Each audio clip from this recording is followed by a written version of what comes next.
All right, welcome to Editor's Roundtable of the Canisius Griffin for week of Friday, October 7th. It is Friday, October 7th, and I am Features Editor Nathan Ress. I'm joined today by News Editor Justin Smith and Sports Editor Dom Chamberlain. So today we're going to recap a couple news stories as well as some sports action.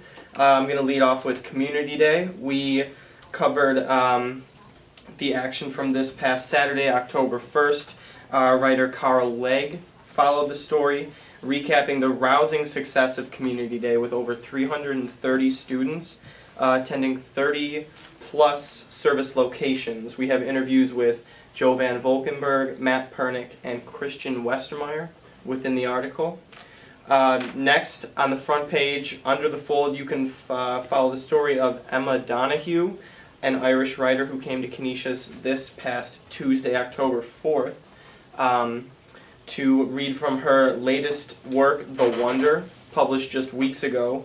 The Griffin was able to catch up with Emma Donahue, get a quick interview before she left for dinner after the reading. We're unsure where she went, but she was able to talk to us about her travels, how her writing is an outlet to her, as well as where she writes a safe place that she's able to get work done. So, Justin, I believe you guys have some hockey action to share with us this week. We do. What can you say? Dom, you want to lead us off? Yeah, I mean, it's a really cool situation we have going on because the Griffs are going to take on the defending national champions in North Dakota, the Fighting Hawks. We're traveling out there to kick off our season. It's going to be a really interesting game. North Dakota beat Quinnipiac, I believe, last season in the Frozen Four to win the national championship. They're expected to be the favorites again this year to win it. All three of the major college polls have them winning, or have them at number one in preseason heading into the season. So they're really looking at the team to beat Quinnipiac. The team they beat last year is under them as number two. So it's going to be a tough task to say the least for them. Now, Dom, can you glance into your crystal ball for us and possibly predict the winner of this game?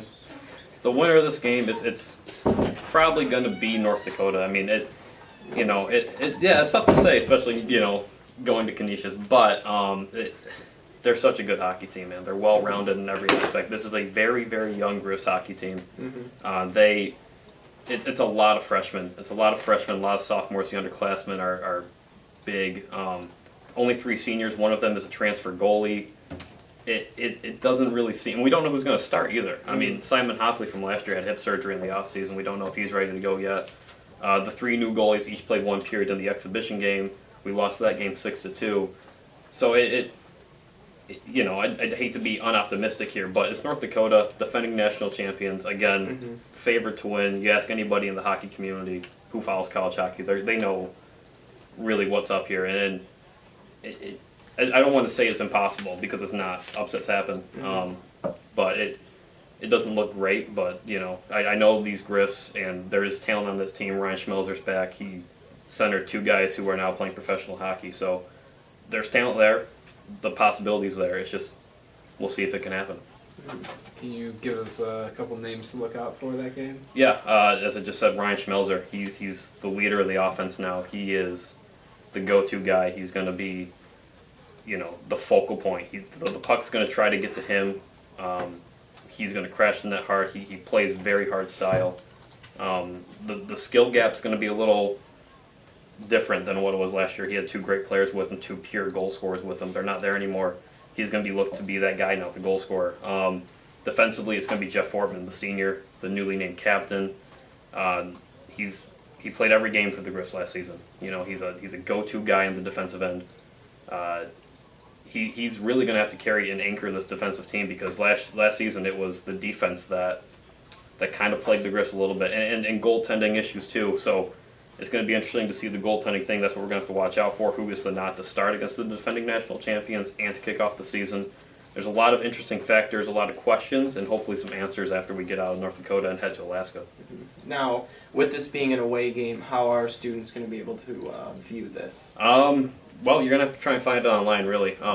Okay. It's not going to be on ESPN2 or anything like that. ESPN3 should carry it. There's also streams, I believe UCHO will have some form of a link or some kind of way to get on there. Other than that, I believe you can listen to radio broadcasts. There may be a link available on GoGriffs.com. Not entirely sure about that. Radio broadcast will be probably your best bet if you really want to know.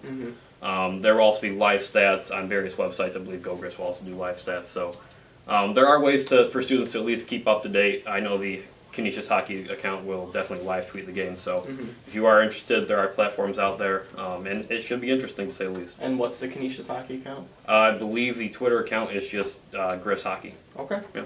All right. Anything else? Any predictions for the full season? I know it's a tough start. Full but season? Yeah, I mean, preseason we didn't get great in the coaches poll. We're ranked 9th in the preseason coaches poll, which only 2 teams are behind us. Thankfully, one of them is Niagara. But it's the expectations, at least across the conference in the AHC, are pretty low for the Griffs. So they're not looked at as a team to really compete. There's offense there. There's solid defense there. Goaltending's still a big question.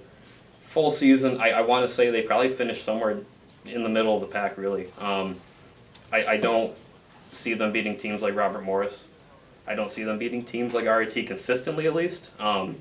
Again, it's hockey, you know. The game's developing, the game's changing at every moment of the game. Anything can happen. You know, bad teams beat good teams, and the Griffs aren't a bad team to say, but you know, they've lost a lot of the offense that they've had, and it's going to be a struggle to replace them. But I think they'll finish probably middle of the pack, and who knows, maybe if they figure something out, if they get a goalie who's on a good run like we have with Keegan Asmussen a couple years ago, when we should have beat RIT to go to the championship game, the Griffs could make a run here. All right. So we can look forward to a year of consistent, exciting Griffs hockey. That's the first game of this season coming up. Other than that, you can find plenty more in this week's edition of the Griffin, week of Friday, October 7th. Thank you.